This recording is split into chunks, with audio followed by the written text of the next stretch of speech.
نحمدہ و نصلی علی رسول الکریم، اما بعد، فاعوذ باللہ من الشیطان الرجیم، بسم اللہ الرحمن الرحیم۔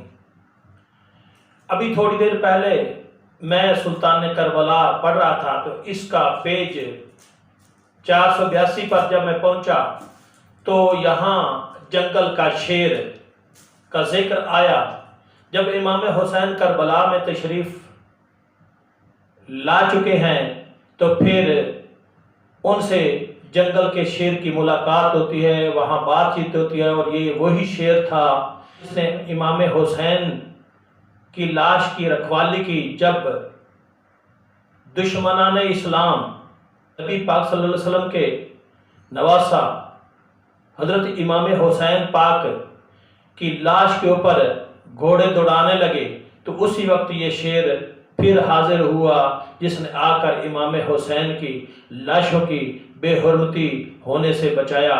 جب اسی سلطان کربلا کے اندر جب میں شیر کا واقعہ پڑھ رہا تھا تو ساتھ ہی ایک اور واقعہ بھی اس کے اندر آیا جس نے مجھے حیران کر دیا۔ حضرت ابو ہریرہ رضی اللہ تعالیٰ عنہ سے مروی ہے کہ ایک یہودی مدینے کے قریب اپنی بکریاں چرا رہا ہے اور اسی وقت ایک بھیڑیا آیا، اس نے بکری کو پکڑا اور کھانے لگا، لیکن اس بھیڑیے سے چرواہے نے اپنی بکری چھڑا لی اور اس نے کہا تو کیسا آدمی ہے کہ آپ نے میری روزی میرے منہ سے چھین لی؟ آپ کو پتہ نہیں ہے کہ اس پہاڑی کے دوسری جانب حضور پاک صلی اللہ علیہ وسلم نبیوں کا سردار تشریف فرما ہے، اور آپ جا کے کلمہ پڑھ کے جنت کا ٹکٹ حاصل کر لیں، جنت حاصل کر لیں۔ وہ چرواہا بڑا حیران ہوا کہ بھیڑیا مجھ سے باتیں کر رہا ہے اور انسانوں کی طرح بول رہا ہے، تو پھر اس نے کہا میری یہ بکریوں کا کون خیال کرے گا؟ بھیڑیے نے کہا اس کا خیال میں کروں گا۔ جب اس کو یقین ہو گیا تو وہ پہاڑ کی دوسری جانب چلا گیا۔ جب مسجد نبوی میں جا کے دیکھتا ہے تو نبی پاک صلی اللہ علیہ وآلہ وسلم مسجد میں تشریف فرما ہے۔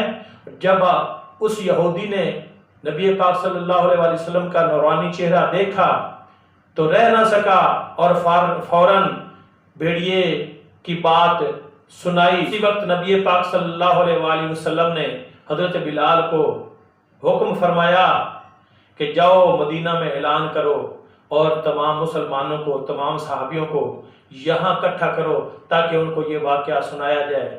جب تمام صحابی تشریف لے آئے تو نبی پاک صلی اللہ علیہ وسلم نے اس کو کلمہ پڑھا کے مسلمان کیا اور اس کو فرمایا وہ واقعہ اب سناؤ۔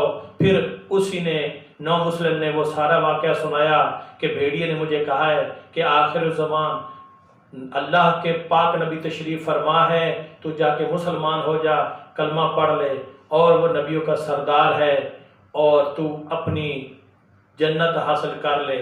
تو تب میں آیا اور میں نے یہاں کلمہ پڑھ لیا۔ نبی پاک صلی اللہ علیہ وآلہ وسلم نے فرمایا کہ اب واپس چلا جا اور اپنی بکریاں پوری گر لینا اور ایک بکری اس بھیڑیے کو بھی دے دینا۔ قابل قدر ناظرین، جب نبی پاک صلی اللہ علیہ وآلہ وسلم اس دنیا میں تشریف فرما ہوئے، اس دنیا میں تشریف لائے، تو نہ صرف انسانوں نے آپ پر یقین کیا، آپ کو مانا، بلکہ جنگلی جانوروں نے بھی آپ کی نبوت کا اقرار کیا۔ یہ شفا کتاب، اس کا پیج 282 پر جب میں نے اسی واقعہ کو پڑھا تو حبان بن اوس رضی اللہ تعالیٰ عنہ جو خود اس واقعے کے گواہ ہیں، ان کے بارے میں یہ لکھا ہوا ہے اور یہ ثبوت موجود ہے۔ تو اللہ تعالیٰ سے دعا ہے کہ اللہ تعالیٰ ہمیں نبی کی شان بیان کرنے کی توفیق عطا فرمائے اور ہمیں پکا اور سچا مسلمان بنائے۔ السلام علیکم۔